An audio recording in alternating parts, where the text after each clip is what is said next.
kenalan dulu dengan Kak Basar. Mungkin saya akan bacakan dulu ini eh, profil dari Kak Bazar. Oke, sebelumnya selamat datang temu penulis 6 dengan judul Menulis Bagi Negeri. Jadi latar belakang dari acara ini adalah kami melihat bahwa banyak konten tentang relasi, tentang apapun ya itu ya, relasi dengan Tuhan, relasi dengan pasangan, itu banyak kontennya. Tapi konten bagi nasionalisme, bagi negara, bagi bangsa itu kurang mungkin gitu ya. Jadi kita perlu mengadakan ini supaya ada konten-konten kreator, jadi di kita sendiri, penulis-penulis, nah membuat tulisan-tulisan itu jadikan konten untuk menyemangati bangsa kita. Jadi ada yang berbeda gitu ya. Nah, sekilas dari Kak Basar Daniel Jeffrey Tampu Bolon namanya. Jadi Kak Basar eh, sudah menempuh pendidikan manajemen di atau associate degree di Universitas Widyatama tahun 2000. Tahun 2001 beliau juga sudah lulus bachelor degree di Information System di STMIK Bandung. Nah, pengalaman kerja dari Kak Basar ini dia adalah CEO Vokal, www.vokal.info, dan 2011 sampai 2015 beliau ada di Business Development di PT Kumata Indonesia. Lalu 2015 Kak Basar menjadi editor in chief di Flats www.deklarasisancang.org. Ini ada di Bandung kalau nggak salah. 2016 sampai 2019 editor in chief di Selisip www.selisip.com. 2019 editor Book of Memoir Saina Baban. Nah, teman-teman bisa cari ya Saina Baban ini siapa. Dia salah satu pahlawan juga sebenarnya. Selagi masih siang. Oke, 2019 sampai sekarang Kak Basar tetap menjadi editor in chief di www.sainababan.com. Nah, teman-teman bisa melihat ini ya website ini ada beberapa tulisan yang diedit oleh Kak Basar sendiri. Nah, nantinya juga setelah acara ini berlangsung, nah teman-teman mendapatkan tugas nih, dapatkan challenge untuk dari temu penulis ini, yaitu membuat tulisan refleksi dengan tema nasionalisme dalam rangka HUT Kemerdekaan RI ke-76. Jadi full version. Terus yang kedua dilanjutkan caption di Instagram. Diikuti dengan ilustrasi gambar yang tepat dan membangkitkan nasionalisme. Jadi ada dua challenge ya, yaitu membuat tulisan refleksi dan juga nanti dikasih caption nanti. Lalu nanti diupload di ini ya, diupload di IG literatur nanti pasti. Kriteria tulisan full version dan caption Instagram. Kriterianya tuh. Nah, tulisan full version menggunakan kaidah berbahasa Indonesia yang baik dan benar. Times Romans itu fontnya 12 titik, spasi 1,5, panjang tulisan 400 sampai 600 kata, dan teman-teman bisa kirim di localwriter.jatim@gmail.com. Oke, bisa dibaca seterusnya. Lalu caption Instagram, tulisan paling panjang, maksimal 200 kata. Oh, ini jadi diupload di Instagram pribadi dulu, nanti baru kami akan uh, repost ya di Instagram literatur. Ada hadiah tentunya nanti untuk teman-teman yang mengikuti ini, dan biasanya yang tercaption yang ke repost ya itu pasti akan dapat hadiah. Oke, demikian dari saya menggunakan Kak Bazar. Nah, tidak tidak saya perpanjang lagi supaya waktu Kak Basar untuk memaparkan tuh lebih panjang gitu ya. Nah, silakan Kak Basar untuk memaparkan tentang yang sudah dipersiapkan. Waktu dan tempat kami persilakan. Halo, salam kenal teman-teman dari temu penulis 6 dari Jatim. Jadi ini cukup apa ya, kaget juga dia kemarin waktu Kak Ria ngontak untuk sharing sama teman-teman nih. Aku agak jiper sedikit nih karena teman-teman ini semuanya udah temu penulis 6, berarti kan udah 6 angkatan nih yang nulis gitu. Jadi harusnya udah jago-jago nih semuanya. Nah, tapi hari ini kita akan sharing, jadi kita nanti teman-teman boleh tanya, kalau mau tanya bisa langsung atau raise hand juga nggak apa-apa di kolom chat juga nggak apa-apa ya. Jadi santai aja, anggap aja kita udah kenal lama ya. Gitu. Jadi kita sapa dulu nih. Halo teman-teman, selamat siang. Siang. Siang, Nah, Kak. oke. Selamat siang. Siang, Kak. Siang. Ini kita Siang, buat memastikan aja ini nggak ada yang tidur gitu. Nah, jadi ini kan kita mencoba menulis bagaimana kita menulis tentang kebangsaan. Nah, cuman memang saya sedikit cerita kenapa saya konsisten untuk menulis tentang nasionalisme dan kebangsaan meskipun memang pembacanya itu nggak banyak ya untuk hal-hal seperti itu tuh nggak banyak. Apalagi orang Kristen itu lebih banyak ya lebih banyak tuh topik-topiknya hubungan pribadi dengan Allah, lalu yang itulah yang sangat sangat rohani sekali gitu loh. Padahal yang soal nasionalisme dan kebangsaan itu juga adalah rohani juga karena kita berkaitan dengan itu kan, karena kita hidup di negara ini, kita nggak hidup di awang-awang nih, kita kan hidupnya di sini, kecuali nanti kalau udah dipanggil Tuhan, nah itu lain cerita kan gitu. Nah, jadi aku sendiri nggak tahu teman-teman ini di sini udah punya kemampuan menulis sampai mana, tapi aku memang kemarin lihat beberapa contoh yang diberikan oleh Kak Ria Agustin, cukup bagus-bagus semua sebenarnya, ini tinggal bagaimana terus dikembangkan. Nah, jadi aku akan coba share sedikit aja tentang, mungkin aku ajak teman-teman kembali mengingat apa yang sudah pernah ini ya, yang sudah pernah mungkin dipelajari. Aku share screen ya. Nah, oke, ini kelihatan udah teman-teman? Udah ya. Nah, namaku, oke Kak. Namaku Basar Daniel Jebri Tambu Bolon, asli Batak. Orang tua Batak, bapak mama Batak lah pokoknya. Jadi mukanya juga Batak nih, rahangnya petak-petak nih. Nah, ini ada alamat emailnya, nanti kita bisa kontak-kontakan di bawah. Jadi aku tuh selalu senang memang kalau tiap kali ada teman-teman yang ngajak sharing nulis. Kenapa? Karena ini, teman-teman kenal nggak sih sama, nah ini nih, ada yang tahu kan Pramoedya Anantatur, pada tahu nggak? Pramoedya Anantatur tuh penulis novel, tetralogi, Bumi Manusia, lalu ada yang lain-lain. Ini penulis kesukaan aku nih. Nah, jadi dia dari sini aku bisa belajar banyak, dan teman-teman kalau punya penasaran bisa baca bukunya nih. Pram ini penulis yang sangat kesohor dan rasanya kita semua harusnya tahu nih ya. Dia bilang gini, tahu kau mengapa aku sayangi kau lebih dari siapapun? Karena kau menulis, suaramu takkan padam di telan angin, akan abadi sampai jauh di kemudian hari.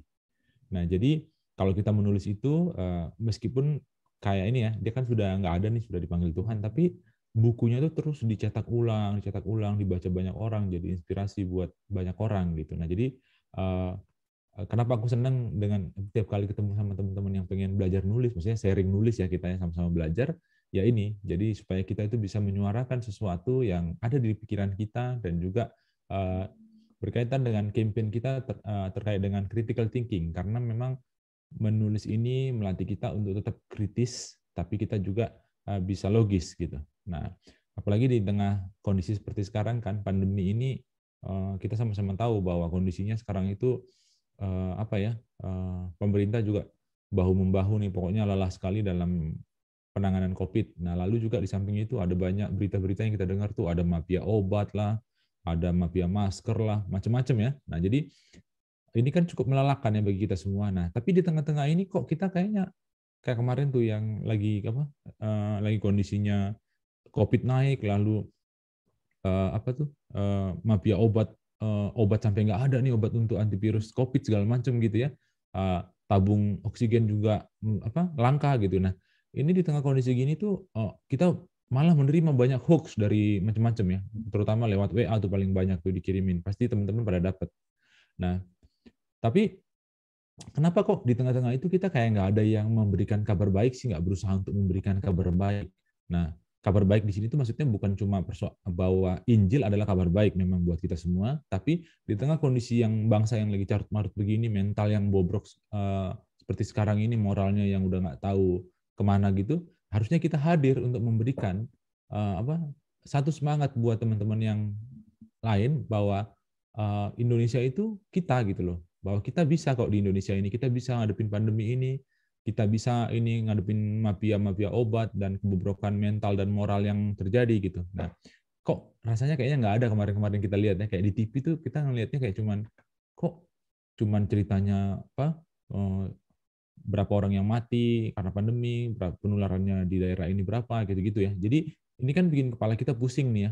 Nah, jadi kita sekarang ini coba karena aku ditugaskan sama Kak Ria nih, pokoknya gimana menggugah teman-teman supaya teman-teman juga berpikir untuk ke arah sana, bagaimana kita berbuat bahwa kita ini adalah anak-anak yang ditugaskan Allah untuk memberikan terang pada Indonesia dan nggak cuman menulis hanya untuk tentang itu tadi yang aku katakan tadi bahwa nggak cuma nulis tentang yang rohani-rohani aja gitu. Nah, jadi ini teman-teman tadi kenapa aku senang banget kalau diajak sharing nulis, dan yang paling penting memang dalam menulis itu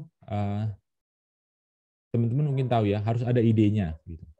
Nah, tapi kalau ide ini kan bisa dari mana aja ya. Ide nulis itu bisa dari mana aja, dari kehidupan sehari-hari, dari cerita di kampus, peristiwa aktual, masalah abadi dan macam-macam lah. Nah, inilah ya teman-teman pasti udah tahu lah ya, perlu ide dan ini perlu dilihat mana yang pantas untuk dibaca, untuk ditulis gitu. Lalu kemudian dalam menulis itu ada judul, ada alinea pembuka, ada penjelas, batang tubuh, lalu ada alinea penutup. Seperti harus ada kesimpulannya kalau nulis. Kalau nulis jangan nggak ada kesimpulannya, karena kalau nulis nggak ada kesimpulannya kita nambah-nambahin persoalan orang lain. Karena orang lain juga udah ada persoalan sebelum baca tulisan kita kan. Nah, jadi aku akan share yang paling penting aja begini nih. Nah, teman-teman lihat nggak ini? Ini namanya mind mapping. Nah, mungkin sebelumnya teman-teman udah pada belajar nggak mind mapping?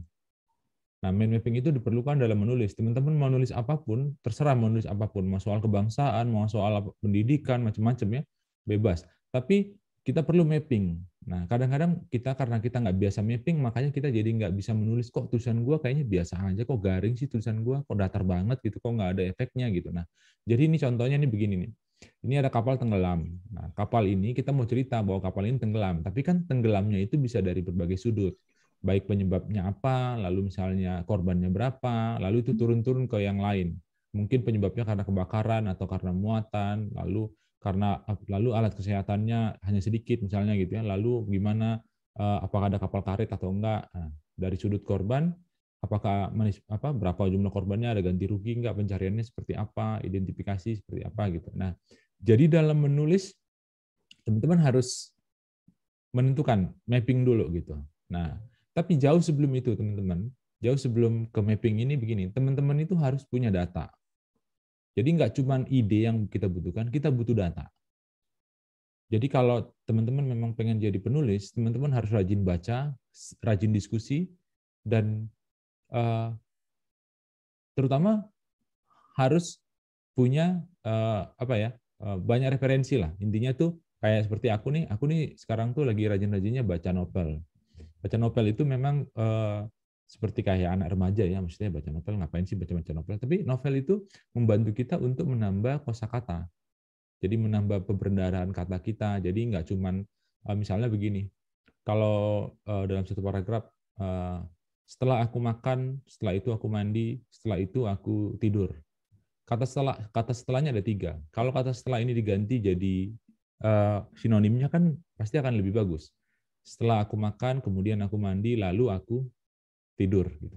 Kan itu kan jadi tidak membosankan buat yang membaca. Jadi yang membaca itu lebih merasa, oh oke nih gitu loh. Nah, jadi orang yang sering makanya tulisannya dia bilang, oh bikin ngantuk segala macam, itu karena kurang sinonim kata aja gitu. Ya, jadi harus dilatih untuk ke arah sana gitu. Nah, jadi intinya memang mind mapping harus kita lakukan. Buat yang belum biasa, ya coba aja sambil dibikin poinnya. Ini misalnya, ini mau 17-an nih.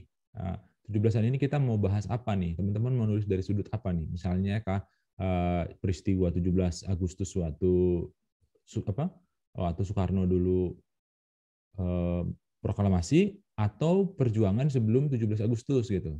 Atau misalnya cerita keluarganya yang pejuang misalnya gitu. Kan macam-macam ya. Nah, lalu kemudian di dibikin poin-poinnya. Oh iya, misalnya kita cerita nih, misalnya kayak seperti leluhurku tuh adalah salah satu pejuang yang membantu pahlawan nasional dari Tanah Batak. Jadi aku cerita misalnya, oh dia lahir tahun berapa, lalu kehidupan dia seperti apa dulu, lalu apa keahlian dia gitu. Jadi aku ceritain semuanya. Aku tulis dulu nih, tapi yang mau aku tulis yang mana? Karena kalau di media, karena kita bicara soal menulis di media sosial ya sekarang ya, kan sekarang itu nggak ada lagi media cetak, rasanya media cetak itu sudah makin sedikit. Nah, kalau nulis di media sosial itu mau berapa panjang gitu. Tulisan kita memang nggak boleh, sebaiknya memang nggak lebih dari 600 kata, sebaiknya kalau untuk online. Karena siapa yang mau baca gitu loh. Orang sekarang itu kan baca tulisan itu juga di scroll aja gitu kan, jadi cuman kayak di lewat-lewat. Jadi menulis itu jangan terlalu panjang, memang harus kalau bisa seringkas mungkin. Intinya adalah bahwa apa yang mau kita sampaikan sama orang lain itu dapat mereka gitu. Jadi nulis jangan ngarul ngidul sana sini, Pak. Padahal poinnya cuman ini gitu. Jadi misalnya mau cerita dari Bandung ke Jawa Timur lewat tol itu asik banget karena sekarang itu pemerintah sudah bangun tol misalnya gitu ya. Nah, tapi kita ceritanya sampai ini ke Papua dulu, ke Kalimantan dulu kan lamaan gitu. Kepanjangan orang juga udah males gitu. Nah, jadi kalau bisa nulis seringkas mungkin dan memang to the point, tapi harus disesuaikan pembacanya siapa gitu loh. Kalau pembacanya anak muda, pakailah bahasa anak muda. Jadi jangan tujuan pembacanya itu anak muda, bahasanya orang tua, ya nggak mau baca mereka gitu. Istilahnya begini, kalau ada profesor S3, dia bikin tulisan, lalu yang baca kita ini, lalu kita tidak ngerti tulisannya itu, yang gagal itu bukan kita, tapi si profesornya. Karena dia tidak bisa melihat bahwa apa sih bahasa yang tren sekarang, gimana sih cara nyampeinnya ke anak-anak semodel seusia mereka, kira-kira gitu.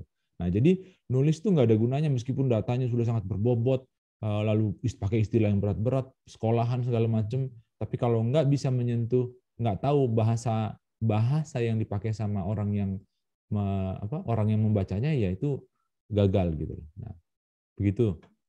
Itu tadi cerita mind mapping. Aku coba lanjut ya. Nah, ini tuh ada cerita, ini kayak terlalu gede kayaknya. Nah, kelihatan nggak teman-teman? Nah, jadi kalau dalam menulis itu ada 3 tipe tulisan.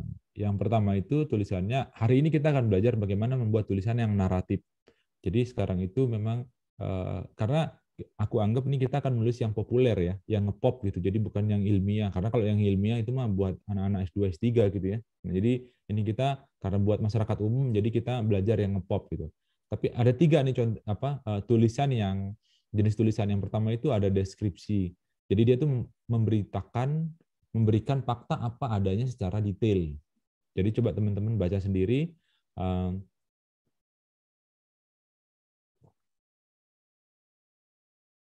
Pendeta Tanimoto bertubuh kecil, memiliki sifat sensitif, ia mudah sekali tertawa dan menangis. Rambut hitamnya cukup panjang di sisir belah tengah, tulang di atas alisnya cukup menonjol, sementara kumis, mulut, dan pipi terbilang kecil. Keseluruhan mukanya menimbulkan kesan aneh seperti gabungan antara tua dan muda. Awet muda tetapi bijaksana, lemah tetapi bersemangat, caranya bergerak juga cukup aneh, ragu-ragu tetapi sigap. Ini menunjukkan kalau dia adalah orang selalu berhati-hati dan penuh pertimbangan. Nah, kebayang nggak teman-teman ini orangnya seperti apa?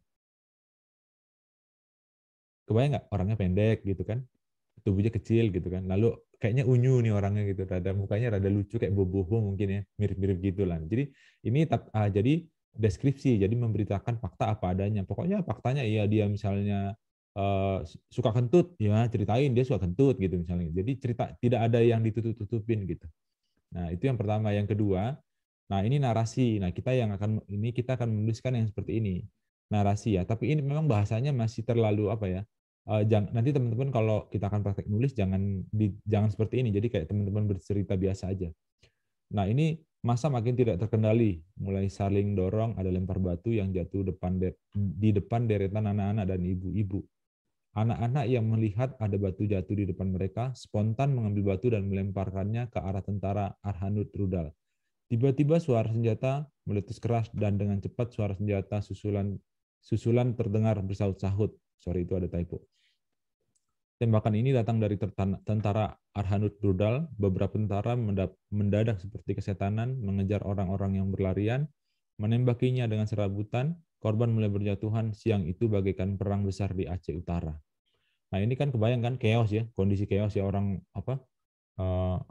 ya chaos lah, orang jadi rusuh segala macam gara-gara memang dengar suara tembakan segala macam gitu. Nah ini menceritakan kronologis, jadi dia cerita dari awal. Jadi misalnya kayak tadi misalnya kita hari ini saya mau ikut kelas menulis bagimu negeri. Nah tadi kita memulainya jam 1 tapi agak telat sedikit karena nunggu teman-teman biar hadir semua gitu. Nah jadi diceritain begitu gitu. Nah jadi kalau teman-teman dengar nih misalnya ini, kalau menulis kan sekarang itu yang tadi aku katakan bahwa menulis yang pakai bahasa-bahasa ilmiah itu sekarang udah nggak tren, itu udah nggak zamannya, itu hanya buat orang sekolahan aja, buat di pendidikan.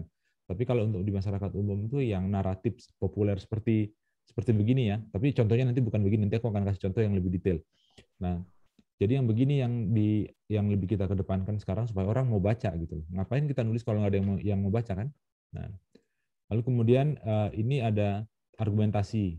Nah, jadi menjelaskan fakta dan sebab akibat. Nah, ini biasanya anak hukum nih yang suka debat nih. Nah, ini ceritanya aku baca aja ya. Mungkin Anda tidak menyadari bahwa Indonesia memiliki undang-undang ketenagakerjaan.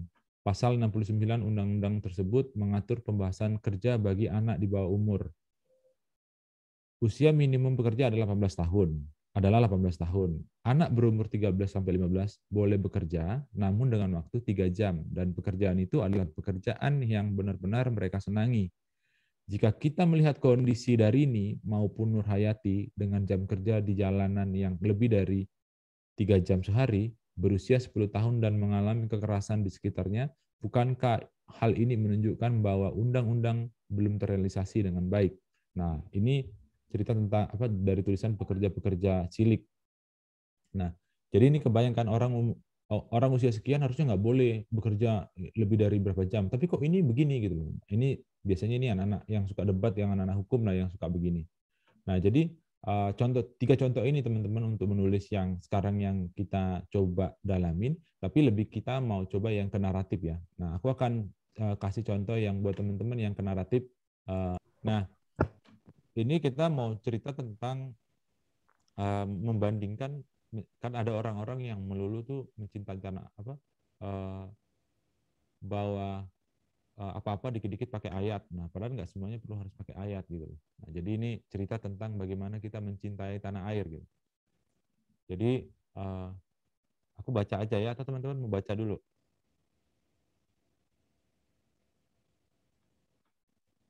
Oke, aku baca ya. Apa ada cinta tanah air kok nyari di Alkitab? Apa dasar ayat Alkitab kita harus cinta tanah air? Ditanya pertanyaan begitu, mungkin kita langsung siap lempar. Yang paling sering Yeremia 29 ayat 7. Usahakanlah kesejahteraan kota kemana kamu aku buang. Atau seruan Rasul Paulus di Roma 13 ayat 1. Tiap-tiap orang harus takluk kepada pemerintah. Mungkin pula mengangkat bagaimana para nabi perjanjian lama seperti Musa, Elia yang begitu mencintai bangsanya. Tapi ada kekurangan yang mengganggu dari jawaban itu. Seolah-olah pertanyaannya sudah tepat, seakan-akan rasa cinta itu harus ada dasar hukumnya atau ada teladannya, bukannya tumbuh alami. Jadi kadang-kadang orang kalau orang yang strict ya, maksudnya sama aturan segala macam, semua harus ada dasarnya gitu. Padahal kalau cinta tanah air kan nggak perlu lah, harus ada dasarnya. Nah ini kita teruskan ya, seterusnya nih. Padahal sama seperti keluarga, gender, kondisi fisik, tanah air adalah hal yang sudah melekat sebagai identitas sejak awal kita lahir. Entah kita itu jadi orang Kristen yang percaya Alkitab atau tidak. Karena kelahiran kita sudah begitu banyak. Sudah begitu adanya. Sealaminya ia diterima dan dicinta kalau kita beriman bahwa Allah yang menganugerahkannya. Maka alih-alih bertanya kepada kenapa harus cinta? Pertanyaan yang lebih tepat sebenarnya adalah bagaimana cara mencintai tanah air dengan baik. Nah, kalau pertanyaannya seperti ini, contoh-contoh tadi mungkin bisa lebih relevan. Bahkan tak hanya terkait bangsa Israel yang punya embel-embel bangsa pilihan, di Alkitab ada cerita Naaman dan Rasul Paulus, bagaimana seorang yang takut akan Allah bersikap di tengah pemerintahan negaranya yang sekuler. Ada keinginan untuk memajukan negara, seperti Naaman, pejabat yang mendampingi rajanya, dan Paulus yang memperjuangkan kesejahteraan keadilan sesuai hukum Roma. Namun ada pula sikap kritis bagi kedua orang ini. Cinta tanah air adalah hal yang alami muncul di hati, namun tetap dengan sikap kritis memperjuangkan kebenaran. Tapi kalau mau lebih jauh lagi, jangan cuma menoleh ke Alkitab. Kalau kita percaya Allah bekerja sepanjang sejarah umat manusia, harusnya kita juga melihat sekian banyak teladan orang Kristiani, mulai dari abad pertama sampai masa modern. Bahkan di negeri kita sendiri, bahu-membahu demi tanah airnya. Mereka jelas menghayati itu sebagai perwujudan imannya. Nah, teman-teman bisa nangkep nggak dari tulisan yang pertama ini? Ini tulisan tentang, ini ditulisnya lebih ke bahasa yang sedikit, ini kayak lebih agak sedikit kaku, tapi ini mengajak kita juga untuk berefleksi gitu, bahwa mencintai tanah air itu nggak mesti harus nyari di Alkitab, bahwa cinta tanah air itu ada hal yang harusnya alami. Jadi kita jangan merasa bahwa, jangan berpikir bahwa mencintai tanah air itu adalah sesuatu yang tidak harus, padahal itu adalah, ya kita lahir di negara ini, ngapain kita, kok kita jadi nggak mencintai negara ini, kira-kira gitu. Nah, jadi ini soal identitas ya teman-teman. Nah, jadi kalau teman-teman tanya misalnya, kalau ada yang bilang bahwa, jadi gini ya, ini bukan mau ajak teman-teman lebih kayak bawa kayak topik-topik seperti hubungan pribadi dengan Tuhan dan yang lain-lain itu tidak benar, bukan mau bilang itu, tapi bagaimana kita mensinkronkan semuanya, bahwa kita anak Tuhan, tapi kita juga warga negara Indonesia, dan kita juga harus berbuat dan harus mencintai negara ini dengan sealami-alaminya. Meskipun dengan kita lahir seperti begini kan nggak perlu kita ragukan lah ya nasionalisme kita gitu, bahwa kita adalah bangsa yang kita mencintai bangsa ini, kira-kira gitu. Nah, ini contoh tulisan yang kedua teman-teman. Nah, aku bacanya karena tadi kegedean, jadi aku baca agak kecilin dikit, nggak apa-apa ya. Jadi biar nggak ini, karena tadi jadi kagok gitu membacanya. Sebentar. Nah, stop menghafal sejarah. Nah, kadang-kadang ini nanti aku baca dulu deh. Di buku pelajaran sejarah, kita mungkin akan menghafal tanggal-tanggal persidangan BPUPKI. Tapi murid sekolah mana yang tahu kalau perintah pertama Bung Karno setelah dilantik jadi presiden adalah memesan sate ayam 50 tusuk. Ada yang tahu nggak? Aku nanya beneran nih. Ada yang tahu nggak bahwa perintah pertama Bung Karno setelah dilantik itu adalah memesan sate ayam 50 tusuk? Nggak ada yang tahu kan? Nggak ada Kak, belum tahu Kak. Baru tahu ini Kak. Nah ini Kak. Nah, kalau diminta memilih, mana yang lebih menarik? Mempelajari sejarah Indonesia seringkali dicekoki hafalan rentetan tanggal dan peristiwa penting saja. Ini membuatnya jadi tak menarik. Kalau tak menarik buat diketahui, bagaimana kita bisa berharap itu dicintai gitu. Benar nggak sih? Iya kan? Kalau kita harus misalnya mencintai negara ini dengan menghafal kapan BPUPKI rapat, kapan Bung Karno lahir, kapan Bung Hatta diungsikan, begitu-begitu kan capek ya.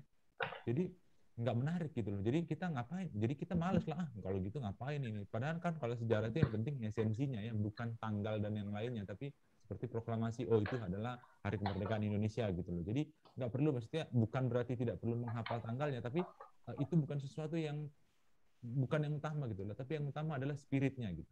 Aku lanjut lagi ya. Nah, kita lupa bahwa sejarah itu adalah cerita manusiawi. Semakin manusiawi ia diceritakan, semakin menarik. Sekaligus semakin dewasa kita saat bersikap atasnya. Kita akan terbiasa jujur mengakui banyak kesalahan, siap pula dengan berbagai versi cerita. Jadi cinta yang tumbuh pun adalah cinta yang kritis dan manusiawi, tidak sekedar dipaksa dengan menghafal jargon. Nah, kenapa ini aku sengaja bikin tulisan seperti ini, karena begini, kita niru dari Korea. Siapa yang suka nonton film drakor nih? Drakor nih pasti suka nih. Yang cewek-cewek ini pasti suka nih. Aku sih suka juga, waktu Kak Ria suka nonton drakor tuh. Aku juga suka tuh nonton drakor. Nah, kalau lihat misalnya kayak Korea itu nasionalismenya, Hallyu-nya mereka itu bisa cepat bangkit, dan kita juga di Indonesia ini jadi sangat tergila-gila dengan kayak makanan orang Korea, kimchi, lalu K-pop gitu-gitu kan. Nah, mereka itu nggak bilang ayo makan kimchi, nggak gitu. Mereka tuh cuman kayak misalnya di film Korea mereka sambil ada adegan misalnya adegan dia pacaran tapi makan kimchi gitu. Kimchinya nggak disebut tapi cuma disebut aja gitu loh. Nah, tapi dengan begitu kita jadi tahu gitu, dan nilai nasionalisme Korea itu naik gitu, bukan hanya di mata orang Korea tapi di mata dunia gitu loh. Nah, kalau di kita kan kita seringnya itu lihat iklan jagalah persatuan dan persatuan, itu jargon kan, tapi kita nggak pernah ngelihat bahwa gimana kita menerapkannya dalam kehidupan kita sehari-hari gitu loh. Kita nggak pernah jadi mencintai bangsa ini karena jargon gitu loh. Beda dengan yang Korea tadi gitu loh, tanpa mereka harus berteriak-teriak tapi nasionalisme mereka tuh sampai lo ke Indonesia gitu. Ya kan? Teman-teman kan pasti suka makan makanan Korea kan gara-gara nonton film Korea. Bener kan? Nah, jadi itu contohnya loh yang paling real gitu. Nah, gitu. Jadi teman-teman ini mau bilang bahwa kalau kita mau mencintai bangsa ini, ya jangan kita menghafal tapi kita carilah yang paling unik bagaimana caranya mencintai bangsa ini gitu loh. Karena kalau itu sama dengan gini, banyak orang yang protes sama pemerintah sekarang terkait dengan PPKM dan yang lain-lain. Tapi kalau kita hanya protes terus, kita akan jadi capek gitu. Nah, jadi kalau misalnya kayak orang seperti aku nih, ngapain aku harus ikut protes-protes? Lebih bagus aku bikin bagaimana apa yang positif yang aku lihat dari bangsa ini, itu yang aku kedepankan kira-kira gitu. Jadi sama dengan yang Martin Luther pernah bilang, kalau kekecewaan itu terbatas, tapi kalau harapan itu tidak pernah terbatas. Gitu. Jadi ayo kita yang di virtual ini sekarang, mari kita bersemangat, kita jangan kecewa sama bangsa kita, karena memang bangsa ini banyak kekurangannya gitu loh. Nggak ada bangsa yang sempurna, dan hidup ini juga nggak sempurna gitu loh. Tapi bagaimana kita menerima itu, dengan menerima itu kita baru bisa melihat apa yang positif yang bisa aku kembangkan, yang aku bisa tulis dan aku share ke banyak orang. Gitu teman-teman. Nah, itu contoh yang kedua. Ini contoh yang ketiga. Nah, ini soal PPKM nih. Sudah amburadul. Kapan pandemi beres? Pandemi berjilid-jilid, PPKM berjilid-jilid. Masyarakatnya nggak disiplin. Pemerintahnya GJ. GJ tahu ya? Nggak jelas gitu ya. Nah, masih ada lagi yang maling dana bansos. Mafia alat kesehatan, calo PCR negatif, vaksin kosong. Kita bisa menambah daftar ini dengan lebih banyak lagi keluh kesah. Rasanya di situasi seperti sekarang ini sulit untuk bangga, apalagi cinta Indonesia. Tapi apa benar? Sama sekali tidak ada yang bisa diharapkan. Ternyata saat Grecia Poli dan Apriani Rahayu dapat medali emas Olimpiade, kita haru bangga. Semua pasti meneteskan air mata ya, bangga ya, karena kemarin dapat emas ya, Olimpiade. Cerita bapak yang rela jalan jauh cuma demi bisa vaksin, bikin kita mewek. Kita tersentuh melihat pengorbanan relawan dan tenaga kesehatan di garis depan. Kabar sederhana semisal kesembuhan pasien COVID-19 yang sudah sepuh juga bikin kita semangat bersama. Jujur saja, terlalu banyak orang dan karya baik yang membuat kita tetap bisa bangga melihat merah putih berkibar di 17-an kedua pada masa pandemi ini. Yang jelas, meski terbilang lemah dalam perencanaan, analisis, atau antisipasi, ternyata kita cukup hebat dalam ketahanan dan ketabahan. Indonesia pun bukan ditentukan oleh cerita besar semata, tapi perjuangan kecil sederhana yang dikumpulkan tiap hari.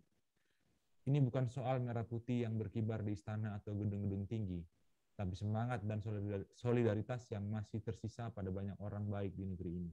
Dirgahayu negeriku, semoga segera bangkit.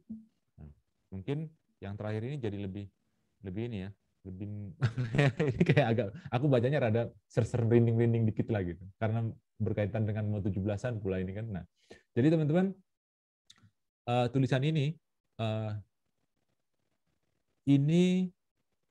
aku membaca berbagai berita di media dalam 1 minggu terakhir. Lalu aku kaitkan dengan kejadian aktual, yang paling aktual, yang akbar, yang bisa rasanya itu kayak menyentuh orang lain gitu. Apa ya? Oh ya, kemarin Apri sama Grecia Poli menang meraih emas gitu. Nah, jadi aku ceritain bahwa oh ya, ini di Indonesia nih sekarang kondisinya begini. Ada PCR negatif, calo PCR calon PCR negatif lah dan macam-macam lah ya gitu, ada mafia kesehatan, maling dana bansos itu. Kayak kemarin tuh siapa mantan menteri apa, Julia Batubara ya? Piari Nah, Batubara. Nah, itu kan. Nah, jadi ini adalah hasil aku membaca, aku langsung menulis gitu loh. Aku nggak pakai mind mapping lagi teman-teman. Jadi aku udah langsung menulis karena poinnya aku dapat gitu loh. Maksudnya bahwa poinnya aku pengen ajak orang lain melihat Indonesia dari sudut yang positif. Jadi mengajak orang lain untuk tidak perlu melihat hal-hal yang negatif karena terlalu banyak hal-hal negatif di negara kita ini. Tapi menulisnya aku tidak perlu mengajari mereka. Aku tidak perlu bilang sama mereka, kalian jangan gitu dong, kalian harus begini gitu. Enggak.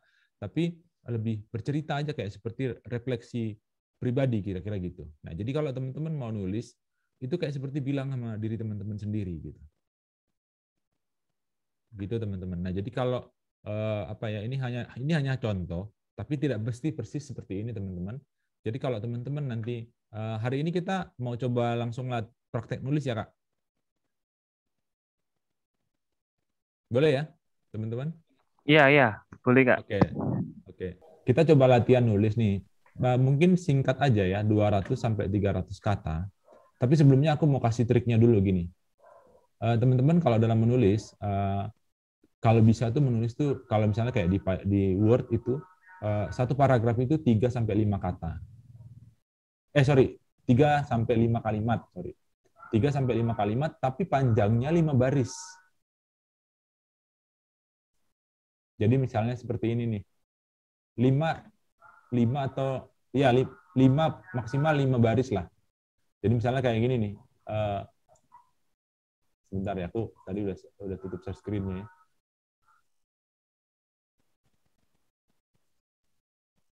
Oke nih, teman-teman lihat nggak nih, kalau ini kan tulisannya pendek-pendek ya, paragrafnya ya. Nah, pendek-pendek kan paragrafnya itu nggak panjang-panjang gitu ya. Jadi teman-teman nulisnya kalau bisa maksimal 5 atau 6 baris lah satu paragraf, jangan panjang-panjang. Kenapa?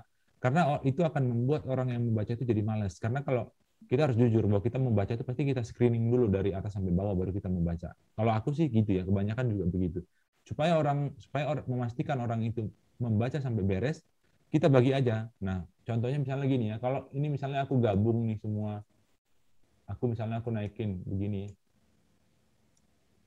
Nah, aku gabung begini, kan ngebacanya nggak enak ya? Ya kan? Ngebacanya kan nggak enak. Ini panjang banget, maksudnya ini bikin mata kita meruntuhkan semangat lah kira-kira gitu. Nah, jadi teman-teman kalau bisa nulisnya tuh pendek-pendek aja paragrafnya, 3 sampai 5 baris lah. Nah, jadi kalau kita langsung latihan hari ini, nah, tapi teman-teman aku mau nanti aku akan share tentang salah satu tulisanku di Selisip. Nah, teman-teman tahu Dan Mogot kan? Tahu nggak Dan Mogot? Tahu. Tahu ceritanya nggak? Pejuang kemerdekaan. Oh iya, maksudnya itu pejuang kemerdekaan. Tapi kan tahunya cuma sampai di situ kan. Nah, jalan di Jakarta Barat, Bang. Oke. Nah, tapi tahu nggak ceritanya? Nggak tahu pasti ceritanya kan.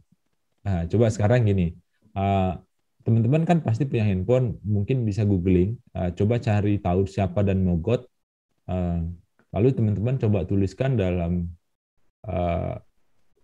perspektif teman-teman ya, maksudnya opini teman-teman atau refleksi teman-teman, bentuknya apa aja boleh, tapi itu hanya 200 sampai 300 kata. Jadi teman-teman tulis bebas, pokoknya dengan gaya bahasa seperti apapun bebas. Silakan teman-teman cari di internet, pasti punya koneksi data semua ya, bisa cari lah, tinggal googling, nanti teman-teman tulis ulang dengan gaya bahasa teman-teman sendiri, dengan gaya bahasa narasi ya. Narasi itu maksudnya gini, seperti kayak teman-teman bercerita. Gitu. Jadi kayak misalnya saya bercerita begini, ya saya tulis seperti itu. Gitu. Menurut gue, kayaknya nggak ada yang kenal deh dengan Dan Mogot, tapi kali ini gue coba mau tulis deh Dan Mogot itu siapa sih gitu. Nah ternyata Dan Mogot itu adalah pejuang kemerdekaan Indonesia yang masih muda, usianya tuh masih sekian tahun. Gitu. Nah ini aku jadi spoiler nih. Oke teman-teman, jadi kita coba kita testing dulu itu yang pertama. Atau mungkin gini, nggak usah cerita Dan Mogot, teman-teman boleh tulis yang lain yang pahlawan-pahlawan yang tidak terlalu dikenal. Kalau kayak Bung Karno, Soekarno-Hatta itu kan itu udah dikenal lah ya. Diponegoro itu dikenal gitu kan. Imam Bonjol itu udah populer gitu. Ada yang lain nggak siapa gitu. Coba tuliskan menurut apa kesan teman-teman terhadap sosok mereka. Satu aja gitu. Atau mau dan mogot aja nih semua.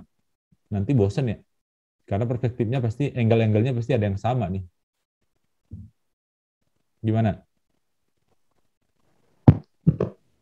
Boleh Kak, terserah yang manapun. Dan mogot Oke. semua atau Oke, Kak. pahlawan daerah masing-masing juga nggak apa-apa. Boleh. Kalau gitu pahlawan daerah masing-masing silakan teman-teman tulis 300 kata dengan gaya narasi ya. Kayak seperti bercerita aja gitu. Jadi jangan nggak usah pikirkan dulu kaidahnya harus ilmiah, harus apa segala macam, nggak usah dulu. Pokoknya bodo amat sama itu. Pokoknya tulis aja dulu.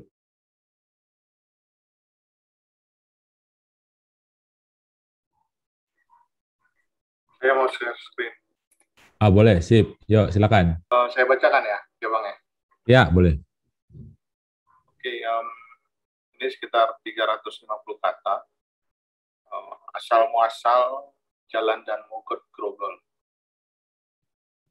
Saya baru tahu bahwa Dan Mogot adalah nama seorang pahlawan yang berasal dari Manado.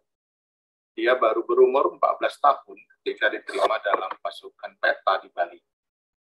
Umur yang sangat muda sekali masuk dalam perjuangan kemerdekaan Indonesia.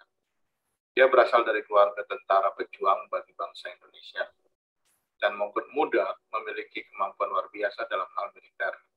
Dalam tempo 3 tahun dia terus mengalami peningkatan pangkat militer. Dia pindah ke Batavia dan bermarkas di Tangerang. Ketika kemerdekaan Indonesia pada tanggal 17 Agustus diproklamirkan dan mendapat kabar bahwa Belanda akan mengambil alih gudang senjata pasukan Jepang di Lengkong, dan Mogot berangkat dengan pasukannya ke markas Jepang untuk mengambil alih markas. Namun pada saat proses pelucutan senjata dan negosiasi, terjadi tembakan senjata yang tidak diketahui arahnya dari mana. Pasukan Dan Mogot yang kurang pengalaman dan berada dalam situasi berbahaya terjebak. Pasukan Jepang yang awalnya telah ditawan berhamburan dan mengambil senjata yang belum terlucuti. Peperangan pun terjadi di markas itu. Dan Mogot yang mendengar suara letusan senjata memerintahkan untuk gencatan senjata, namun usahanya tidak berhasil. Peperangan tetap berlangsung dan Dan Mogot memerintahkan pasukannya untuk mundur ke hutan karet untuk berlindung. Pada saat itu Dan Mogot telah terkena tembakan di dada dan paha. Ketika Dan Mogot melihat salah seorang pasukannya tertembak dan mati, dia mengangkat senjata dan menembakkannya pada tentara Jepang. Akhirnya Dan Mogot pun dihujani oleh banyak tembakan sehingga mati di tempat. Sisa pasukan lain yang terluka dan hidup melarikan diri dan kembali ke markas di Tangerang. Tentara Jepang sangat kejam. Pasukan Dan Mogot yang masih hidup ditawan, lalu disiksa dengan menguburkan mayat teman-temannya. Bagi mereka yang terluka, dibunuh di tempat dengan sungkur tombak tajam. Penghormatan militer diberikan terhadap pasukan Dan Mogot karena mati di medan perang Lengkong. Acar Dan Mogot yang hadir memotong rambutnya yang panjang hingga pendek, dan sejak itu rambutnya tidak pernah panjang kembali. Hal yang tragis terjadi yaitu ayah Dan Mogot mati dibunuh karena dianggap bekerja sama dengan pihak Belanda. Oleh karena itu, nama jalan di Grogol dinamakan Dan Mogot untuk memperingati perjuangan pahlawan Dan Mogot yang membela NKRI dan mati di Perang Lengkong. Merdeka. Ini mantap banget ya. 30 menit bisa nulis selengkap ini, datanya juga cukup ya. Maksudnya ini oke nih, mungkin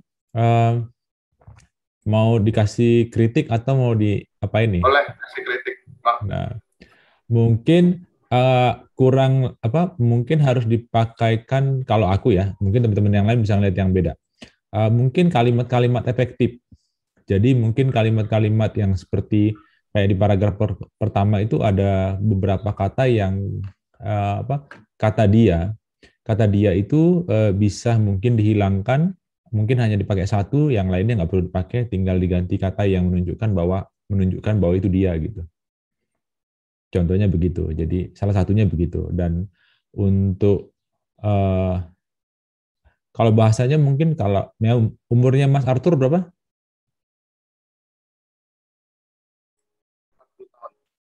40. Ya. Oh ya, kalau itu memang bahasa umuran kita ya, 40. Nah, tapi kalau mungkin untuk segmen anak-anak muda itu kaku udah kalau di anak muda sekarang. Kalau untuk kita sih itu ngepop ya. Tapi kalau untuk anak sekarang memang agak kaku, nggak apa-apa. Itu udah oke kok, Mas. Thank you, Mas. Thank you, Oke. Yo, ada yang lain? Saya, Kak. Boleh, Bang. Siapa tuh?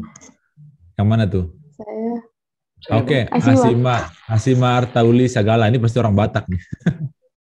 Iya. Oke, Saya ayo silakan deh. Screen. Ya, boleh. Oke, silakan. Jenderal Besar TNI Purn A.H. Nasution, penulis yang bersenjata. Mungkin banyak yang tidak tahu, pahlawan revolusi yang lahir di kota Nopan, Sumatera Utara ini pernah menulis buku. Buku yang ditulisnya berjudul Pokok-Pokok Gerilya 1953. Buku ini berisi tentang taktik perang gerilya atau guerrilla warfare dan hebatnya lagi, Jenderal Nasution punya peran dalam perang Vietnam. Setidaknya buku pokok-pokok gerilya yang ditulisnya pernah diterjemahkan, dipelajari, dan diterapkan oleh tentara Vietcong atau Vietnam. Menulis adalah salah satu karya dan kompetensi yang dikeluarkannya demi Indonesia. Namun dari setiap karyanya dan kompetensinya, sebagai tentara yang berani, beliau juga mengalami banyak cobaan. Dia kehilangan putri keduanya dan ajudannya pada malam peristiwa penculikannya pada 30 September atau lebih kita kenal Gerakan 30 September.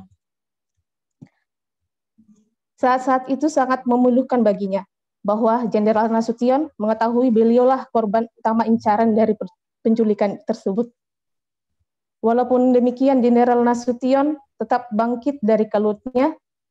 Beliau bangkit dan kembali menunjukkan kompetensi dan integritasnya tahun 1966 setelah peristiwa Gerakan 30 September. Nasution menduduki jabatan baru sebagai Ketua Majelis Permusyawaratan Rakyat Sementara atau disingkat dengan MPRS, hingga ia digantikan oleh Irdan Chalid pada tahun 1972. 5 tahun berjalan sesuai pemilihan umum pada 1975 yang diyakini penuh kecurangan dan dimenangkan oleh golongan karya.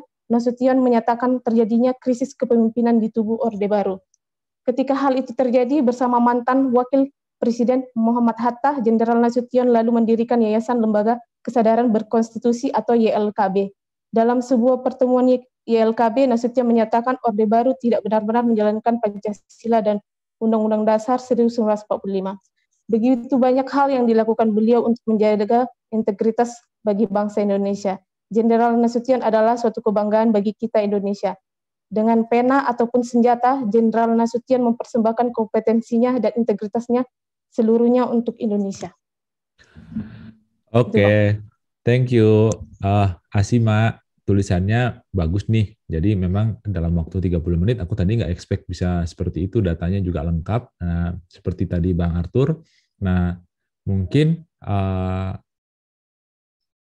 memang karena kita ini kan menulisnya itu kan apa ya? Ini mungkin kalau dari sudut bahasa sih penyampaian gaya penulisannya sudah oke, tapi penggunaan kata-katanya mungkin masih agak sedikit kaku. Mungkin agak kita bikin lebih luas ke apa ya? Lebih kalau gitu lebih ke inilah ya, ke yang kalau orang bilang itu lebih kekinian gitu. Nah, jadi ke generasi Z gitu. Karena yang baca nanti kan yang meneruskan itu tulisannya kan mau kalau bisa dibaca oleh semua orang sebenarnya gitu. Jadi biar bisa masuk ke generasi Z, jadi mungkin bahasanya agak diganti pakai bahasa-bahasa yang apa gaul-gaul dikit gitu boleh lah gitu. Misalnya pakai kata-kata apa tuh?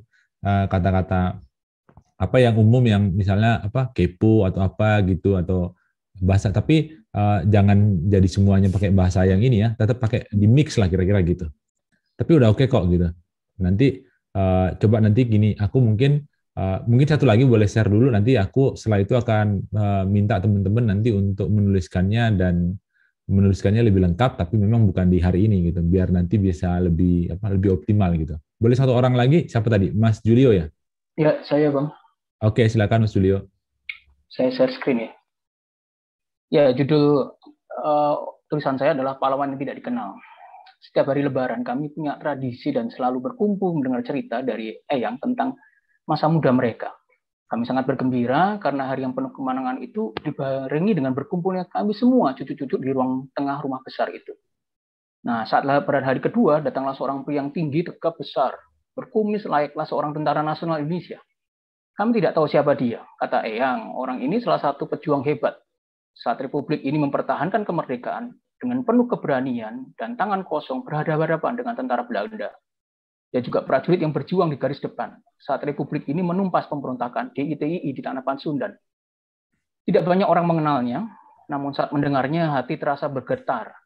Air mata mengalir dan berdecak kagum. Bagaimana mungkin ada orang yang menyerahkan hidupnya untuk mempertahankan kemerdekaan negeri ini yang kita cintai, dan untuk hal itu dia berani mati. Terlebih lagi saat dia tunjukkan bekas bacokan di punggungnya, bekas bom martir yang pernah menembus di tulang kakinya, dan ada jahitan karena peluru yang pernah menembus perutnya. Membayangkan bagaimana saat itu darah mengalir dengan deras, berjuang antara hidup dan mati. Kami memanggilnya Om Sabirin. Saat wafat, dia tidak ingin dimakamkan di Taman Makam Pahlawan selayaknya pejuang kusuma bangsa. Dia merasa tidak layak untuk dimakamkan di TMP itu. Dia memilih untuk dikuburkan di tanah kelahirannya di sebuah desa, 3 jam perjalanan dari kota Banjarmasin. Dia memilih untuk tidak dikenal. Pahlawanku yang tidak dikenal, tapi dikasihi bangsa, rakyat, dan Tuhannya. Merdeka. Wih, ini mantep banget, Mas. Ini keren banget nih. Wah, ini kalau aku mungkin teman-teman dulu ada yang mau komen nggak tulisannya Mas Julio? Tapi jangan gara-gara aku bilang mantep terus jadi takut komen. Ya kan? Silakan. Kan ini namanya juga kita sharing. Ayo teman-teman yang lain ada yang mau komen nggak? Gimana? Mungkin kayak membaca ini kayak berdialog ya. Ya, bisa begitu, berdialog. Jadi kayak cerita keluarga gitu kan. Ini kan cerita keluarga gitu ya, Mas? Iya. Iya, Bang. Nah, kalau teman-teman membaca ini kan rasanya kayaknya seperti deket ya. Maksudnya kayak, ini kok, maksudnya ini kita nggak apa-apa ya, kita compare sama yang 2 sebelumnya, tapi tujuannya bukan untuk membuat jadi downgrade, bukan. Tapi ini impact-nya beda gitu loh. Jadi sama seperti kayak begini, kalau teman-teman pilih mana sih, dengar pendeta khotbah atau dengar pendeta kesaksian? Pilih mana? Pasti semuanya pengennya pilih kesaksian ya daripada pendeta khotbah, karena bosan ya dengar pendeta khotbah ya. Bahasanya juga kaku gitu-gitu ya. Nah ini seperti, jadi itu makanya aku bilang tadi ada 3 contoh tulisan, deskripsi, argumentatif, sama narasi. Nah narasi itu yang seperti ini, yang dekat, bisa dekat dengan kita gitu. Nah jadi ini karena ceritanya Mas Julio sendiri dan punya di keluarga sendiri, jadi cerita dari eyangnya turun-temurun ya, Mas? Betul, Bang. Nah, jadi akhirnya menjiwai tulisan ini dan spiritnya itu dapat gitu. Dan dalam pemilihan kata-kata itu juga di pikirannya ikut gitu loh, apa yang pengalaman dari papanya, mamanya yang bercerita tentang eyangnya itu ikut di sini gitu loh. Jadi bisa ngerasain kita kan, ternyata dulu gini gitu loh ceritanya eyangnya Mas Julio gitu. Nah, jadi tujuan dari tulisan itu juga terasa gitu loh. Nah, jadi kalau yang tadi 2, aku memang harus secara jujur bilang itu seperti tulisan di buku sejarah. Nggak apa-apa ya teman-teman, aku lebih bagus aku jujur kan daripada aku bermanis-manis tapi nanti nggak jadi jadi nggak membangun, kan lebih enak begitu ya. Nah, jadi iya kan. Nah, jadi mungkin ini yang begini ini yang memang ini bukan tulisan yang sempurna, tapi dari sini kita bisa melihat bahwa kita rasain sendiri lah, kayak teman-teman mungkin ngerasainnya seperti apa. Jadi seperti itu aja. Jadi kayak misalnya ini kalau ngebaca ini aku kayak ngelihat itu, kayak kemarin lihat Krisya Poli sama Apriani terima medali, terharu sampai netesin air mata, ya seperti itulah rasanya membaca tulisan ini gitu. Nah, ini tulisan dalam 30 menit loh. Kita bayangkan kalau teman-teman bisa punya waktu 1-2 hari untuk menulis, betapa ini pasti akan jadi tulisan yang lebih gila nih gitu lah. Nah, tapi intinya begini teman-teman, bahwa memang menulis itu, kenapa Mas Julio ini bisa menulis sangat sebagus ini? Karena dia punya data, dia punya histori, dia punya kedekatan gitu loh. Itu yang membuat dia bisa menulis seperti ini gitu. Nah, berbeda dengan kalau kita nulis seperti seperti kita kayak menerangkan bahwa misalnya Nasution itu pahlawan revolusi yang dia memang dicurangi oleh Orde Baru dan dia diintip sama G30S jadi sasaran utamanya misalnya begitu. Itu seperti kayak knowledge yang kita hanya transfer knowledge di situ. Tapi kalau ini kita transfer semangat loh gitu. Nah, jadi itu yang mau kita harapkan dari teman-teman semua. Jadi mungkin kalau untuk aku kasih sedikit masukan mungkin buat Mas Julio, mungkin ini kalimatnya mungkin karena memang ini cerita ya Mas, jadi memang harus agak lebih liak-liuknya agak lebih panjang kira-kira gitu ya. Tapi mungkin bisa mungkin pakai bahasa yang lebih populer kira-kira gitu ya. Mestinya populer tuh lebih ke kalau misalnya sasarannya untuk anak sekarang kan bisa pakai bahasa anak sekarang gitu ya, sedikit ya, dicampur sedikit gitu. Contohnya gimana Bang? Jadi misalnya halo guys kayak gitu tuh. Bisa gitu juga, tapi memang di kalimat yang pas gitu. Jangan bikin halo guys terus tapi nggak pas gitu ya. Nah, jadi begitu kira-kira nanti, tapi itu kita bisa praktek nanti gini jadi teman-teman semua kan menulis ini. Jadi harapanku sih teman-teman menyelesaikan ya, benar-benar selesai. Mungkin ini kan tadi kan nulisnya itu terbatas juga, datanya terbatas juga, waktunya sama terbatas. Jadi pola pikirnya masih di skup yang terbatas gitu. Nah, jadi ini aku juga mau berbagi sama teman-teman. Kalau tulisan ini teman-teman endapkan 1 hari, besok teman-teman buka lagi, pasti akan ada yang diedit. Pasti akan ada yang diedit. Nah, setelah diedit, pasti hasilnya jauh lebih baik dari yang sekarang. Itu pasti.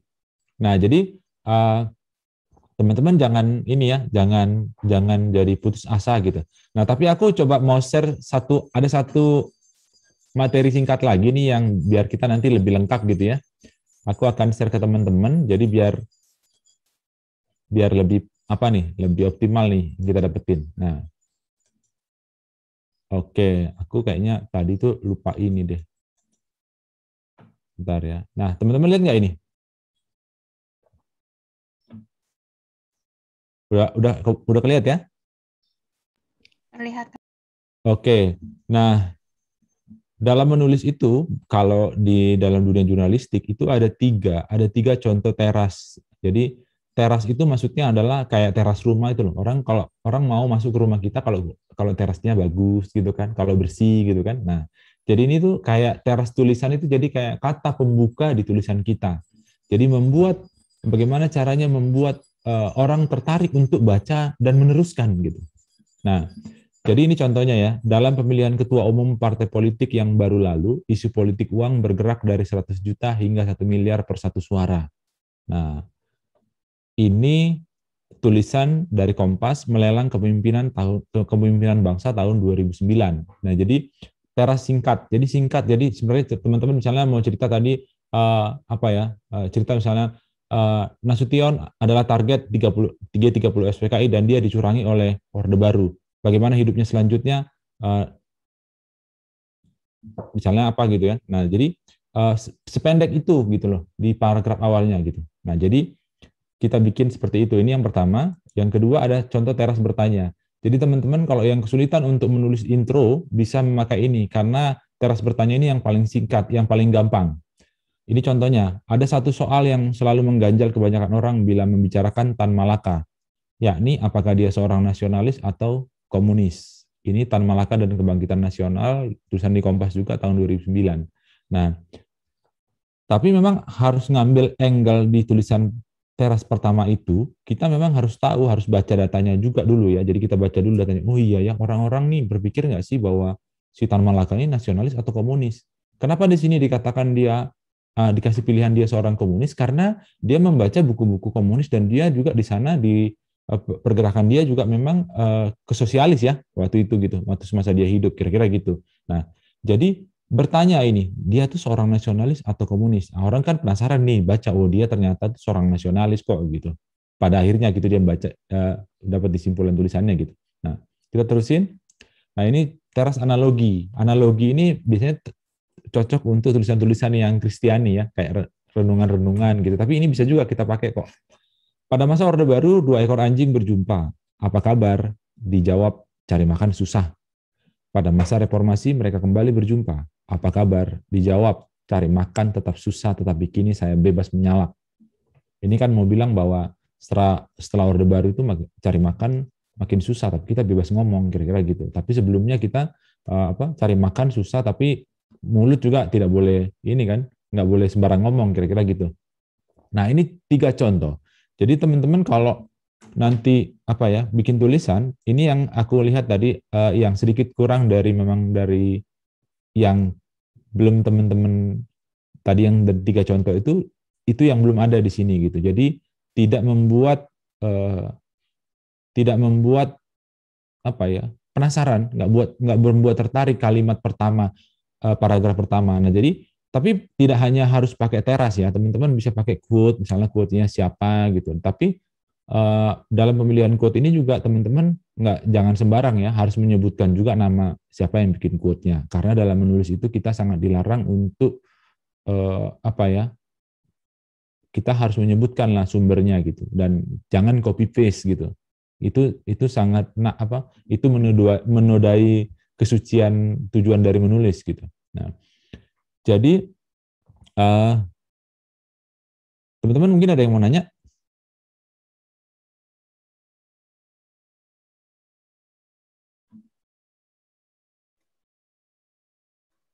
Ya, saya mau nanya. Oke, silakan Bang.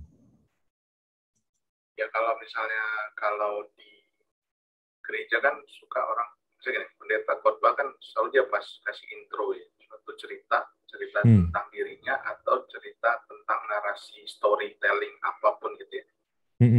Nah, apakah ketika menulis itu memang itu suatu hal daya tarik ya juga selain daya tarik di judulnya? Oh iya, jadi oke. Mau ada lagi yang nanya yang lain sebelum aku coba jawab? Oke, kalau nggak ada aku jawab dulu. Jadi memang kalau menulis itu memang judulnya juga memang harus menarik dan memang harus nyambung dengan isi tulisan gitu. Jadi membuat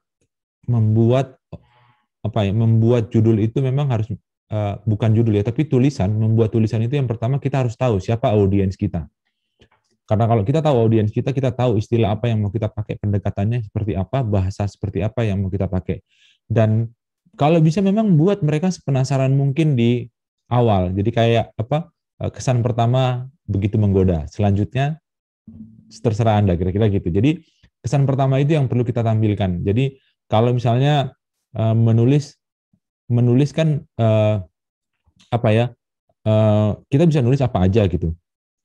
Jadi menulis ini nggak harus milih-milih topiknya apa aja, tapi kita juga harus tahu bahwa apa yang kita tulis ini menarik apa enggak kira-kira buat orang baca gitu loh.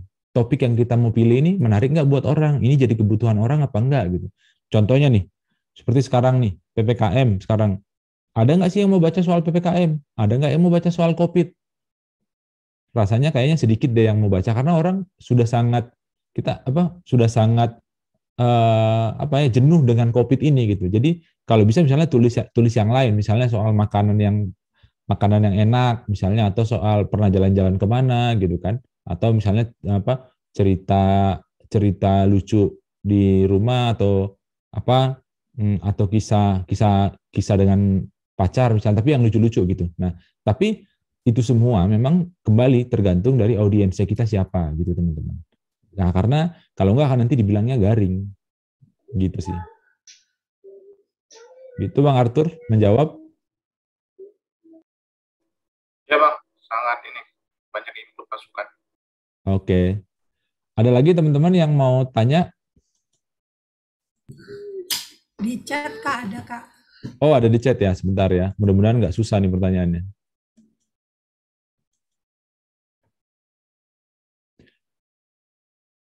Saat kita menulis, kita teringat pandangan argumen yang kita pernah baca di buku, tapi kita lupa buku apa yang kita baca. Terus gimana nulisnya? Nah, jadi kalau kamu lupa siapa judul bukunya atau siapa yang nulisnya, kamu sebutkan. Saya pernah membaca, seseorang pernah menuliskan gitu. Minimal begitu ya. Tapi kalau bisa memang cari. Kalau zaman sekarang rasanya nyari itu nggak susah lah, karena tinggal kita googling kan, misalnya kata-katanya apa yang pernah diingat, lalu misalnya pernah baca buku apa, nanti itu kan tinggal di Google aja gitu. Jadi tapi kalau memang nggak bisa, ya katakan ditulisannya bahwa saya pernah teringat pandangan argumen seseorang terkait ini, dia bilang begini gitu loh. Jadi disebut gitu loh, jangan nggak disebut, karena itu kalau kita nggak sebut, itu seolah-olah jadi pendapat kita pribadi kan. Nah, kita harus bayangkan betapa kecewanya nanti orang yang membaca, bahwa orang yang nulis itu membaca itu, atau orang lain yang tahu bahwa sebenarnya itu bukan kamu yang nulis. Itu kan jadi sesuatu yang jadi nggak enak nantinya gitu. Begitu sih. Nah, jadi kalau nulis memang usahakan teman-teman jangan, etika nulis itu kan yang paling penting adalah kita tidak menyinggung sara, lalu tidak berbohong, lalu menyebutkan sumber data yang kita gunakan, dan kemudian kalau bisa tulisan-tulisan kita itu adalah spirit yang membangun gitu loh, yang memajukan bagi orang lain gitu. Dan kita tidak bercerita tentang kayak seperti sekarang ini, orang tuh banyak sekarang nulis hoax, media sudah ikut-ikutan yang seperti itu. Jadi kalau kita bayangkan kalau media seperti itu, jadi apa nanti bangsa ini gitu. Kalau kita makan sampah, apa yang keluar? Sampah kan? Nah, jadi kita bayangkan seperti sekarang nih ya, aku notice sedikit beberapa YouTuber, mungkin teman-teman tahu ada beberapa artis yang jadi YouTuber, tapi mereka itu nggak ngasih konten-konten yang positif gitu, kontennya nggak berbobot, yang penting dia dapat duit dari situ. Nah, ini kan impact-nya itu gede buat kita loh. Buat kita yang menonton, yang mendengar, yang membaca, itu kan masuk ke pikiran kita. Dan itu akan mempengaruhi mental kita gitu loh. Jadi seperti kayak pandemi ini. Sekarang kita pilihannya cuma dua. Kita mau bersungut-sungut atau kita mau terus optimis bahwa pandemi ini akan bisa kita menangkan dengan kita ikut vaksinasi, lalu kita ikut mendukung pemerintah, dan kita juga saling mensupport antar anggota keluarga dan teman-teman kita. Nah, kita mau pilih yang mana? Kira-kira gitu. Nah, jadi menulis juga seperti itu. Teman-teman, dari pengalamanku, aku menulis mungkin sudah lebih dari, mungkin baru lah ya, 10 tahun lebih aku menulis. Yang aku selalu pikirkan begini, mau tulisanku itu yang baca sedikit, mau banyak aku nggak peduli. Tapi bahwa tulisanku itu harus menyampaikan pesan-pesan Tuhan yang Tuhan titipkan sama aku. Bahwa pesan-pesan kebaikan, kabar baik bagi banyak orang, semangat, itu yang harus aku sampaikan. Jadi setiap kali aku menulis, itu yang selalu kupikirkan. Jadi kalau nulis, nggak asal bikin tulisan, bahkan bikin status itu nggak asal bikin gitu. Karena gini, contohnya begini ya teman-teman. Kalau misalnya teman-teman nulis hari ini, misalnya teman-teman putus nih sama pacar, terus teman-teman bilang, aku mau bunuh diri aja, aku putus sama pacarku. Nah, you bayangkan kalau orang lain yang juga punya pengalaman sedang putus sama pacarnya, lalu dia baca tulisan teman-teman, apa yang terjadi? Kemungkinan besar dia akan ikut sama teman-teman, dia bunuh diri. Tapi kalau teman-teman bilang, aku putus sama pacarku dan aku terima dan aku mau memperbaiki diri, aku mau bersemangat lagi. Nah, kalau teman-teman tulis begitu, dia kemungkinan besar juga akan mengikuti seperti itu. Jadi tulisan kita itu punya impact yang sangat besar, bukan cuma untuk kehidupan kita, tapi juga untuk kehidupan orang yang membaca. Nah, menulis juga itu bukan hanya untuk menunjukkan atau mengeluarkan kemampuan atau intelektualitas kita. Tapi menulis itu juga adalah untuk merilis emosi kita, merilis stresnya kita. Jadi kalau teman-teman, kalau misalnya teman-teman marah banget gitu, kalau bisa teman-teman, kalau marah ngapain sih biasanya? Pasti ngomel-ngomel kan, mencak-mencak. Nah, daripada mencak-mencak, mendingan teman-teman tulis apa yang teman-teman rasain. Gitu. Misalnya teman-teman lagi marah, tulislah amarah teman-teman itu. Nah, nanti setelah teman-teman menulis, rasakan apa yang terjadi. Ketika tulisan itu sudah jadi, teman-teman jadi merasa lebih lega. Emosi teman-teman tersalurkan dan tulisan teman-teman menjadi sesuatu yang positif bagi orang lain. Selama teman-teman menuliskan memang yang positif. Gitu. Jadi aku mungkin mau share sedikit tentang kenapa aku sampai hari ini memang selalu berpikir bahwa ya menulis itu untuk kebaikan bersama dan untuk mengajak semua orang optimis terhadap hidup ini. Selain tadi seperti yang aku sampaikan bahwa yang Martin Luther King pernah bilang bahwa kekecewaan itu terbatas, harapan tidak terbatas.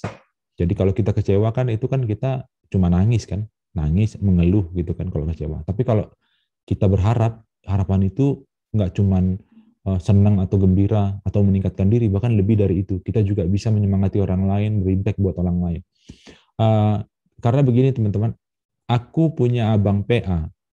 Abang PA aku ini sudah dipanggil Tuhan tahun 2012. Teman-teman tahu pesawat Sukhoi Superjet 100 yang jatuh di Gunung Salak? Ingat nggak? Ada yang ingat nggak? Nah, itu dia ikut penerbangan Joy Flight, pesawat Sukhoi itu terbang dari dari Jakarta ke Bogor. Nah, itu bersama puluhan pejabat di negara ini. Nah, dia itu tadinya bukan dia yang harusnya naik pesawat itu. Yang harusnya naik pesawat itu adalah bosnya, presidennya. Sementara dia vice presiden. Nah, lalu akhirnya dia ditelepon, tolong gantikan saya untuk menjajal pesawat itu karena perusahaannya dia sudah dapat, perusahaannya itu PT Dirgantara Indonesia. Perusahaannya itu sudah dapat kontrak 30 pesawat Sukhoi untuk dibuat sama Indonesia. Dan waktu itu kondisi PT Dirgantara Indonesia itu lagi mau bangkrut dan sudah hampir ditutup sama pemerintah. Dan di situ ada puluhan ribu, ada 4.000 karyawan, sekitar 4.000 lebih karyawan yang bekerja di situ. Nah, lalu dia pergi. Nah, lalu kemudian kejadian di situ. Tapi waktu dia meninggal, aku teringat sama kata-kata dia dulu. Sebelumnya dia sudah sempat ditawar sama pesawat Boeing, sama perusahaan Airbus untuk kerja di Spanyol dan di Inggris. Aku tanya, kenapa abang nggak mau ke sana? Nah, sementara dia itu vice presiden, tapi dia tuh cuma punya mobil tuh, mobilnya tuh mobil Espas, rumahnya juga masih rumah kayu. Kebayang nggak teman-teman, rumah kayu yang kecil? Ya maksudnya nggak kayu-kayu banget ya, tapi rumahnya kecil dan tidak menggambarkan bahwa dia seorang vice presiden. Aku tanya, kenapa abang tidak mau pindah ke perusahaan Airbus atau Boeing itu? Itu abang digajinya itu berapa ribu dolar. Dan abang bisa menikmati jeripaya abang, dan abang bisa jadi orang yang bisa membanggakan keluarga dan juga bisa membangun mimpi abang lebih jauh. Aku bilang gitu. Lalu dia hanya menjawab gini, demi merah putih aku nggak akan tinggalkan 4.000 karyawan yang ada di PT Dirgantara Indonesia itu.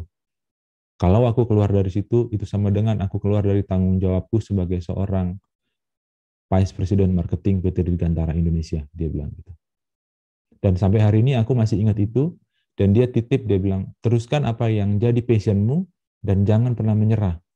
Seperti aku juga jadi ingat, seperti yang ada yang bilang, aku nggak tahu itu Martin Luther atau siapa yang bilang, kalau kamu nggak bisa terbang, kamu lari. Kalau kamu nggak bisa lari, kamu jalan.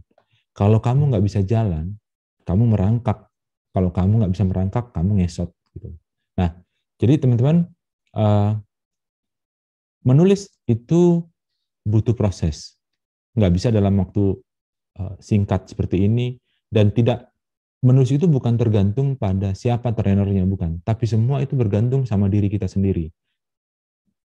Perbanyaklah membaca, perbanyaklah bergaul, berdiskusi, perbanyaklah latihan menulis, dan perbanyak perbendaharaan kata, dan teman-teman nanti akan menemukan cara menulis, gaya menulis teman-teman sendiri. Jadi mungkin kalau di awal-awal nggak apa-apa ikut orang lain atau ikut gaya penulis siapa, gitu, ikutin dulu nggak apa-apa. Tapi lama-lama nanti teman-teman punya gaya sendiri dan harus percaya diri. Seperti tadi 3 tulisan tadi itu sudah sangat bagus dan aku juga di luar ekspektasiku ya, dan itu sangat mengejutkan, dan rasanya itu tinggal sedikit lagi dipoles, rasanya sudah bisa kok menulis di koran-koran nasional. Nah, kalau teman-teman mau nulis di koran-koran nasional, nggak apa-apa. Kalau pertama kali masuk ditolak, nggak apa-apa. Terusin, masukin sampai dia terima. Pasti dia akan terima kalau teman-teman memang gigih untuk melakukan perbaikan dan juga meningkatkan kualitas diri teman-teman. Mungkin begitu teman-teman. Ada lagi mungkin yang mau di-share atau teman-teman ada yang mau tanya sebelum saya jadinya khotbah nih? Ya, ini kan kalau ceritanya menulis, Kak Daniel, ini ceritanya kan kalau menulis dalam tempo misalnya ya 300 kata. Nah, kalau copywriting itu kan pendek-pendek. Iya. Nah, itu kan kadang menjual, yang seperti Kak Daniel bilang tadi kan, kalau YouTuber ya menyampaikan sesuatu yang kadang tidak, ya yang penting menjual gitu ya. Karena kan tujuannya menjual supaya dibeli gitu ya. Nah, kalau ketika kita juga men-sharingkan kalimat-kalimat, kata-kata itu di media sosial, nah itu tujuannya supaya orang baca kan ya. Iya, betul. Dan diberkati. Nah itu yang mungkin ini kan juga banyak berseliweran kan. Di medsos itu ya firman Tuhan, kata-kata penguatan segala macam. Nah, kadang ketika kita mau membagikan itu seperti apa sih? Apakah itu berbasis apa yang kita baca atau kita satedukan atau buku rohani atau seperti apa, sehingga ya mungkin itu nggak menjadi suatu hal yang murahan kesannya gitu ya. Nah, ini kan karena berkaitan dengan apa ya, yang lebih spiritual ya, maksudnya bahwa ini kan apa ya, pengalaman pribadi kita dengan Tuhan. Jadi memang sebaiknya share aja, kalau misalnya mau share tentang firman Tuhan, share aja firman Tuhan itu, lalu teman-teman dapat apa dari situ. Cuma memang penggunaan bahasanya jangan bahasa yang mengajari. Jadi kalau teman-teman mau tujuannya mungkin mau encourage orang lain, tapi bahasanya jangan jadi seperti bahasa mengajari orang lain. Tapi pakailah bahasa yang mengajari diri sendiri. Jadi seperti tadi ngobrol dengan ngobrol dengan diri sendiri tadi, cerita yang tulisan ketiga tadi siapa tuh? Aku lupa. Mas Julio. Nah, jadi seperti itu kan seperti cerita dengan dirinya sendiri, dengan keluarganya kira-kira, atau eyangnya cerita sama dia gitu loh. Jadi kayak kita bercerita sama diri sendiri gitu. Jadi yang paling kelemahan dari orang-orang yang sering share ayat Alkitab di sosial media dan di berbagai tempat, kelemahannya cuma satu sebenarnya. Mereka mengajari. Mengajari dalam arti membuat bahwa gue lebih kudus dari lo. Nah, itu sesuatu yang tidak ada impact-nya gitu loh. Jadi sebaiknya kalau kita mau share tentang spirit Alkitab, spirit pengajaran Tuhan Yesus, dari kehidupan kita sendiri, kita ceritain. Apa yang kita alamin, itu yang kita ceritain. Kalaupun mau dari cerita orang lain, ceritain, tapi sekali lagi, jangan ajarin. Jangan pakai bahasa yang mengajari orang lain. Perintah Tuhan gini loh, jadi lu nggak boleh gini, jangan gini. Nah, itu salah. Gitu. Menurutku itu tidak efektif ya, bahasa seperti itu. Gitu Mas Atur. Terima kasih Bang. Oke teman-teman, sebenarnya ini waktunya udah sangat pendek banget sebenarnya waktunya. Sebenarnya kalau bisa kita ketemu sebenarnya jauh lebih mantap nih, kita bisa seharian ulik macam-macam tulisan ya, kita kupas tuntas bisa jadi gitu. Nah teman-teman tadi kan ada tugas nih dari panitia. Nah jadi kalau teman-teman nanti rasanya gini aja, mungkin tulisan yang tadi, kalau boleh ya, maksudnya tulisan yang tadi aja ya, panitia, tulisan yang tadi diteruskan dan dibereskan, dan itu nanti akan kita pilih 3, nanti 3 akan aku coba rilis di pokal.info, tulisan teman-teman, dan aku akan kasih reward juga buat teman-teman, nanti aku akan kirimkan buku untuk teman-teman nanti yang mendapatkan. Tapi gini, untuk yang nggak dapet, jangan ngerasa bahwa tulisannya tidak bagus, bukan, semuanya bagus, cuman karena ini untuk trigger aja supaya teman-teman semangat kira-kira gitu. Dan sebenarnya aku kayak ngerasa ini kayaknya kurang banget lah gitu nyampeinnya gitu. Jadi kalau bisa kita ketemu lebih enak sih sebenarnya gitu. Tapi nggak apa-apa, nanti lain waktu kalau pandemi ini kita nanti atur janji lah kita ketemu di Surabaya gitu. Jadi terima kasih untuk teman-teman yang sudah ikut dan terus kembangkan diri, jangan mau nyerah, kita masih muda, kita anak Tuhan, mari kita sama-sama membangun Indonesia dengan talenta yang Tuhan sudah titipkan sama kita semua. Merdeka!